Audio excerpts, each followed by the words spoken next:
ភាពរស់នៅប្រជុំកោះកាឡាប៉ាកូ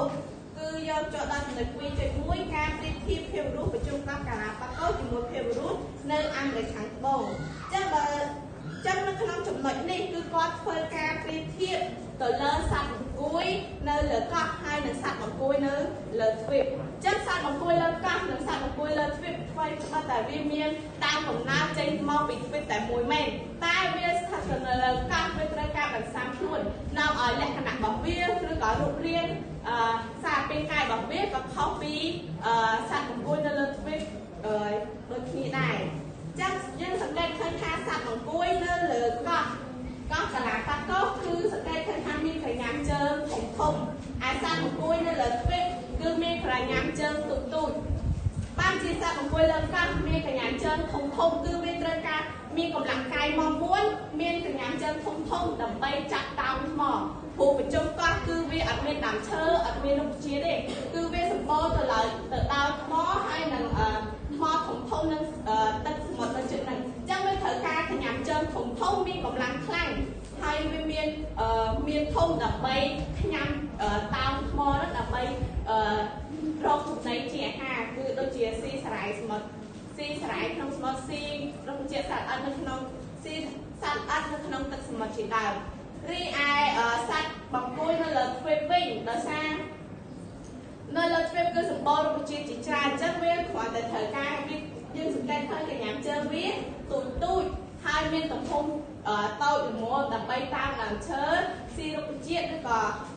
ស៊ីសត្វអិតជាអាហារអញ្ចឹងគាត់បានធ្វើការប្រៀបធៀបពីរហ្នឹងគឺសត្វអង្គុយលើកោះនិងសត្វអង្គុយនៅលើទ្វីបដែលមានលក្ខណៈខុសគ្នាត្រង់សត្វអង្គុយលើកោះគឺមានក្រញាំជើងធំសម្រាប់តោងថ្មស៊ីសារាយសមុទ្រជាអាហារឯសត្វអង្គុយនៅលើទ្វីបគឺមានក្រញាំជើងតូចសម្រាប់ចាប់ឡើងដើមឈើស៊ីរុក្ខជាតិស៊ីស្លឹកឈើស៊ីសត្វល្អិតអីជាដើមអញ្ចឹងចំណុចយើងចូលដល់ចំណុច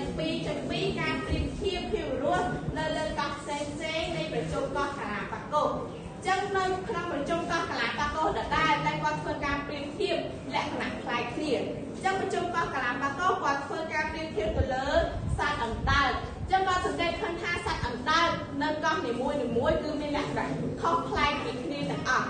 ចឹងហេតុអីបានជាស្ថិតនៅប្រជុំកោះតែមួយឯងតែវាមានលក្ខណៈคล้ายគ្នាហើយនៅជិតគ្នាទៀតចឹងដោយសារតែលក្ខខណ្ឌសីតុណ្ហភាពព្រោះកោះនីមួយគឺសត្វដែលមានសីតុណ្ហភាពខុសគ្នាចឹងសង្កេតឃើញថាសត្វអណ្ដើកខ្លះក៏មានស្នូកមូលសត្វអណ្ដើកខ្លះក៏មានស្នូកសំបែកចឹងនេះគឺជាការសង្កេតឃើញរបស់គាត់យើងចូលមកដល់2.3គឺបន្សាំ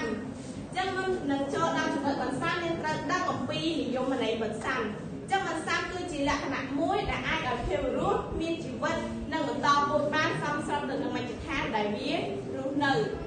យើងនិយាយធម្មតាបន្សាំគឺបានថាផ្សាំខ្លួន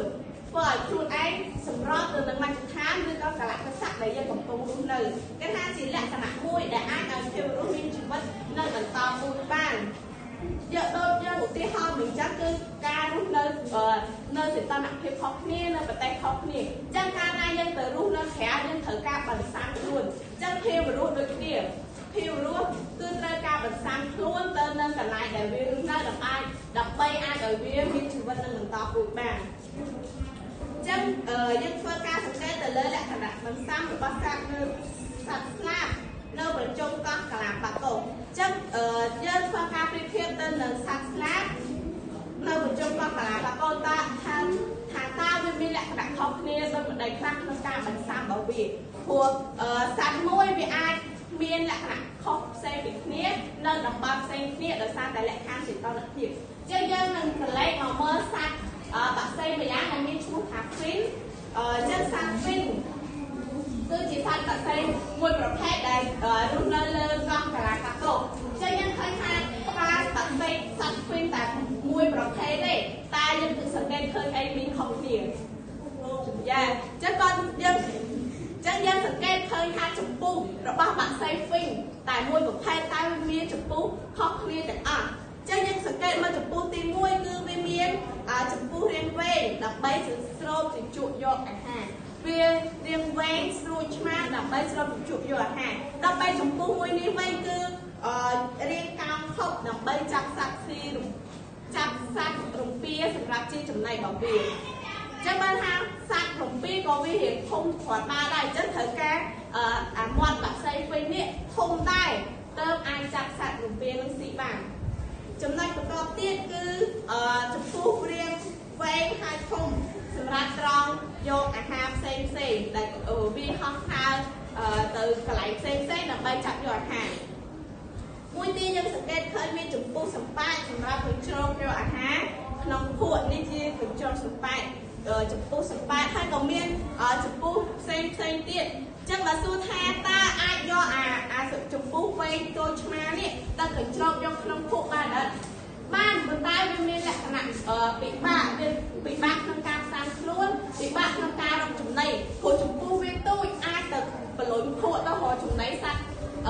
ស៊ីបានអត់គឺបានតែគ្រាន់តែវាពិបាកអញ្ចឹងវាអាចផ្សាំខ្លួនក្នុងរយៈពេលយូរអាចចំពោះរៀងធំកោងខប់មកចាប់សត្វអត់ស៊ីបានអត់វាបានប៉ុន្តែវាពិបាកដោយសារអីចំពោះវាធំហើយវាកោងចិត្តទៅចាប់សត្វអត់ស៊ីក៏វាពិបាកដែរព្រោះសត្វអត់ទូចកាលណាចំពោះរៀងកោងខប់ទៅក៏វាពិបាកក្នុងការចាប់សត្វអត់ស៊ីដែរអញ្ចឹងបានថាចំពោះសត្វនីមួយគឺវាមានលក្ខណៈប្រភេទខុសគ្នាផ្សេងគ្នាទៅតាមមជ្ឈដ្ឋានដែលវាកំពុងរស់នៅដើម្បីសមស្របទៅនឹងលក្ខខណ្ឌអាកាសធាតុដែលវារស់នៅហើយងាយស្រួលក្នុងការរកអាហារដើម្បីរស់រានមានជីវិតអញ្ចឹងនេះគឺជាឧទាហរណ៍បន្សាមដែលគេនិយាយអំពីបាក់សីពីរដែលមានចំពោះខុសគ្នា